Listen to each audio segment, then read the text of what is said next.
Le Covid-19 est une infection d'origine virale qui se manifeste initialement plutôt par des signaux ORL, à type de rhinite, c'est-à-dire le nez qui coule, mal à la gorge, comme une angine, rhinopharyngite, qui combine rhinite et angine, avec des courbatures et de la fièvre, aux alentours de 38-38,5.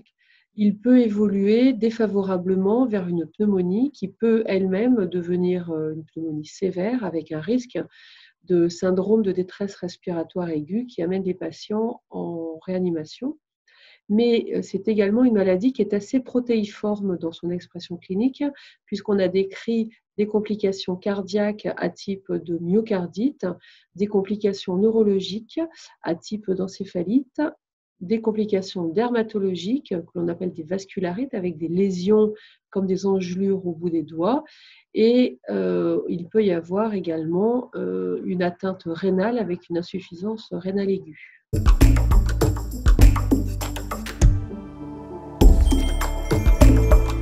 On voit bien avec l'évolution de l'épidémie qu'il va être très important pour contenir son expansion de pratiquer des tests virologiques, c'est-à-dire par PCR, de détection du virus dans le nasopharynx, pour identifier les personnes qui présentent une infection aiguë.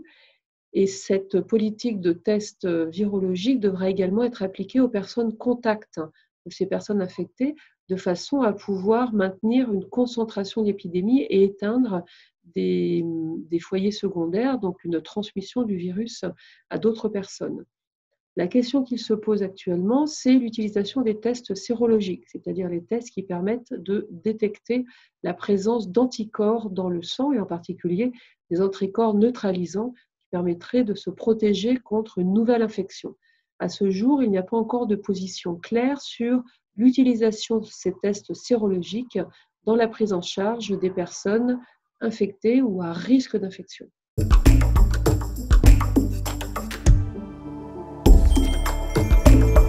La maladie évolue de façon assez différente en fonction des personnes. Il y a probablement une prédisposition génétique à une évolution sévère de la maladie, ce qui a pu être observé chez certains malades qui arrivaient dans une phase de la maladie avec de la fièvre, une détresse respiratoire.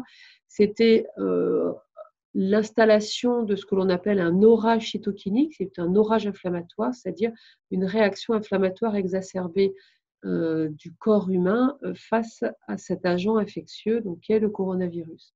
Et cet orage cytokinique, cet orage inflammatoire, peut entraîner une détresse respiratoire aiguë avec un passage en réanimation, une intubation et une ventilation. Chez 80 à 85% des personnes, la maladie se présente sous des symptômes très légers, voire peut même être asymptomatique, mais chez 15 à 20% des personnes, elle conduit en hospitalisation, et un certain nombre, en général 5% des personnes hospitalisées, peuvent finir en réanimation, où le taux de décès peut aller jusqu'à 30%.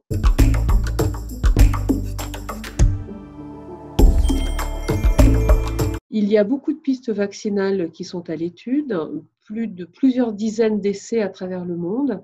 Certains sont déjà en phase 2 de développement clinique, en particulier les vaccins qui sont issus d'un repositionnement de vaccins qui étaient en développement pour d'autres virus, comme par exemple l'Ebola ou encore le MERS-CoV-2, donc qui est le coronavirus associé au Moyen-Orient.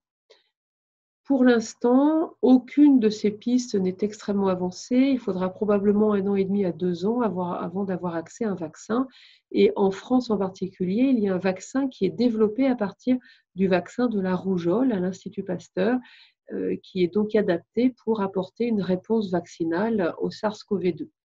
En ce qui concerne le BCG, ce n'est pas une stratégie vaccinale à proprement dite, c'est plutôt la possibilité que le BCG, en activant les réponses immunitaires polyvalentes, puisse permettre d'apporter une réponse antivirale globale, pas simplement pour le SARS-CoV-2, mais également pour d'autres virus.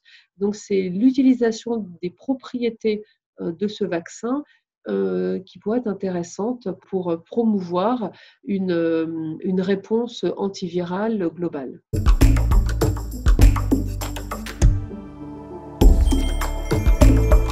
Alors, il y a plusieurs types de traitements qui se partagent en gros en deux groupes. Le premier groupe, c'est le repositionnement de molécules existantes.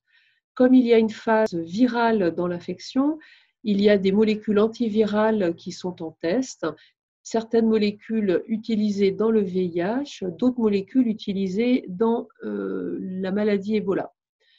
Il y a également des molécules anti-inflammatoires qui s'adressent plus particulièrement à cette phase inflammatoire, donc cytokinique, qui est la phase qui amène en général les patients en réanimation. Parmi tous ces médicaments, il y a ce que l'on appelle des anticorps monoclonaux qui vont aller bloquer l'activité de certaines protéines de l'inflammation, comme l'interleukine 6 ou l'interleukine 1. Et depuis très peu de temps, il y aurait un signal positif de l'effet d'une molécule anti-interleukine 6, le tocilizumab, qui est utilisé dans diverses maladies inflammatoires et qui semblerait prévenir le passage en réanimation et la ventilation, dont on sait que c'est un facteur aggravant de mortalité.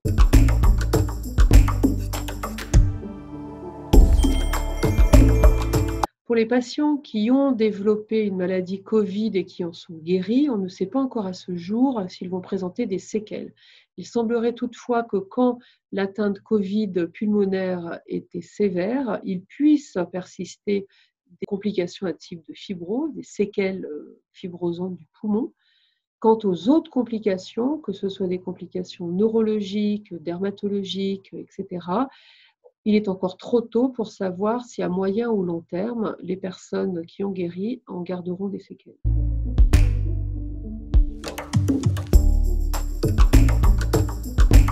La fin du confinement est envisagée pour très bientôt, puisqu'elle devrait être effective à partir du 11 mai, mais de façon séquentielle et progressive.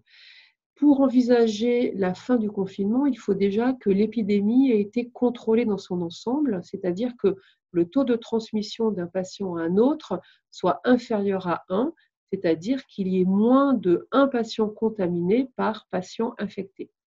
Actuellement, grâce aux mesures de confinement qui sont en place depuis bientôt 2 mois, ce R, donc ce taux de contamination, serait descendu en dessous de 0,5, ce qui est plutôt un bon élément pour envisager le déconfinement. Il faut évidemment mettre en place les mesures barrières, ou plutôt perpétuer les mesures barrières actuelles, qui vont être le port de masque, en particulier dans les endroits très confinés, comme les transports en commun, les marchés, etc. Il va falloir aussi inculquer le lavage de mains très fréquent, en particulier à l'eau et au savon, et puis dans certains cas à la solution hydroalcoolique quand le savon n'est pas disponible. Il va falloir également continuer la distanciation physique, c'est-à-dire garder 1 mètre à 1,5 m entre chaque personne dans les lieux de rassemblement. Il va aussi falloir se poser la question de la réouverture des espaces publics, en particulier des écoles, et il y a un groupe d'experts qui a été mandaté par le gouvernement pour proposer des règles au déconfinement. Et l'un des éléments essentiels également pour parler de déconfinement, ça va être la possibilité de tester toute personne qui présente des symptômes, même légers, mais également toutes les personnes qui font partie de l'entourage de ces personnes infectées, de façon à casser les chaînes de transmission, et en particulier les chaînes de transmission intrafamiliales et les chaînes de transmission professionnelles.